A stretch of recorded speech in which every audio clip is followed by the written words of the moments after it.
เราซื้อนางเรียนชิดเส้นสุญญาเป็นนักศึกษาสาขาคณิตศาสตร์ปี 4 ในคณะศึกษาศาสตร์ของมหาวิทยาลัยแห่งชาติวันนี้ข้าพเจ้ามีจุดประสงค์แม่นจะมาเห็นการทดลองเกี่ยวกับความแห้งเข่งตึงของน้ำเนาะซึ่งว่าอุปกรณ์ของเราก็จะมี1แม่นทูใส่น้ำแล้วก็มีน้ำบรรจุอยู่ในนี้เนาะ2แม่นจอกแก้ว3แม่นเลียนเนาะ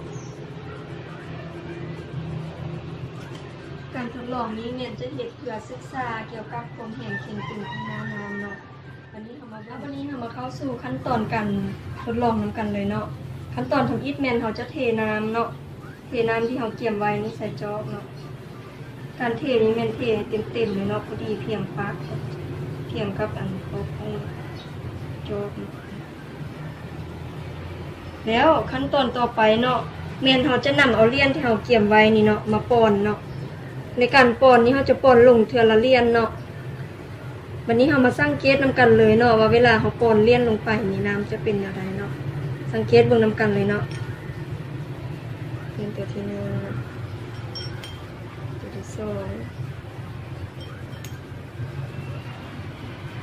สังเกตเบิ่งนำกัน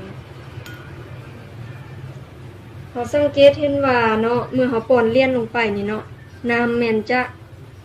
จะบล้นออกจากแก้วเนาะที่มันบล้นออกจากแก้วนี่มันย้อนยั่งเนาะเขาจะเห็นได้ว่าน้ำบล้นออกจากแก้วก็ย้อนว่าเนาะบริเวณหน้าน้ำนี่นะบริเวณหน้าน้ำในจอกแก้วนี่นะมันมีแห้งยึดติดกันหรือว่ามีโมเลกุลที่เกาะติดกันอย่างหน้าแน่นเนาะแล้วเห็ดให้น้ำนี้บ่สามารถล้นออกมาทางนอกได้เนาะเขาจะเห็นว่าเมื่อเขาป่นเลี่ยนลงน้ำจะโน่นขึ้นเนาะก็คือว่าถ้าเขาเพิ่มจำนวนเลี่ยนเข้าไปเติมเนาะแล้วเขาจะสังเกตว่าน้ำมันจะเป็นแนวใดเนาะมาเบิ่งกันเลยเพิ่มเลี่ยนเนาะ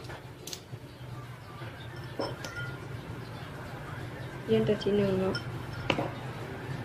ตัวที่2ตัวที่3เนาะนี่เมื่อเขาสังเกตเนาะเขาจะเห็นว่าน้ำอยู่ในจอกนี่มันจะล้นออกมาข้างนอกเนาะจะล้นออกมาข้างนอกที่มันล้นออกมานี้มันย้อนยั่งเนาะของฮูได้ว่าน้ำที่ล้นออกมาทางนอกนี่ก็ย้อนว่าแห้งเข่งตึงของน้ำนี่เนาะแม่นจะบ่สามารถหับน้ำหนักของเลียนที่เขาทิ้งลงไปนี่เนาะได้ดังนั้นจึงเฮ็ดให้น้ำอยู่ในจอกนี้ล้นออกมาทางนอกเนาะถ้าเขาเพิ่มไล่ขึ้นไปยิ่งน้ำก็ยิ่งจะล้นออกเนาะจากการทดลองเนาะเขาก็สามารถสรุปได้ว่ากรณีที่1แม่นเมื่อเขานำเอาเลียนเนาะลงใส่ในน้ำแม่นน้ำนั้นจะโน่นขึ้น